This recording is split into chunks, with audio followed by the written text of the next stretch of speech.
बताइए कि भारत जिस खित्ते में ख़ुद को जो है अमन का ठेकेदार बनाकर पेश करता रहा है और करता भी है कि वो बड़े अमन के जो है ख्वाह हैं या अमन के ठेकेदार हैं, लेकिन अदम इस्तेकाम की सबसे बड़ी जो बुनियाद भी वही रखता है भारत। तो सर सवाल ये कि ये अमन का जो नारा ये लोग लगाते हैं और पूरे खित्ते को अपने मफादात के लिए बेचैन रखने की जो ये हिकमत अमली है, ये क्या ये समझ से तो बाहर है।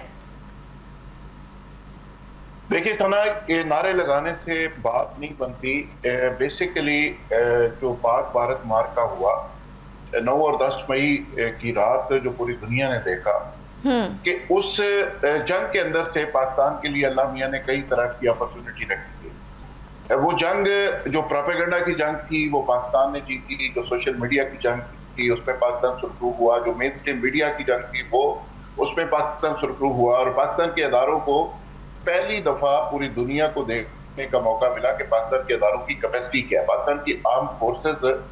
किस लेवल पे जाके और कितनी महारत से लड़ सकती है। और फिर इसमें यह भी अपॉर्चुनिटी पाकिस्तान को मिली कि पूरी दुनिया ने पाकिस्तान को एक्नॉलेज किया और इंडिया बिल्कुल आइसोलेशन में चला गया। वो इंडिया जो पाकिस्तान को आइसोलेट करना चाह रहा था, तो प्रैक्टिकली क्या हुआ कि वो इंडिया पूरी आइसोलेशन में चला गया और पहली दफा ऐसा हुआ कि पाकिस्तान ने एक अग्रेसिव डिप्लोमेसी इख्तियार की और दुनिया की 3 सुपर पावर्स वो पाकिस्तान के साथ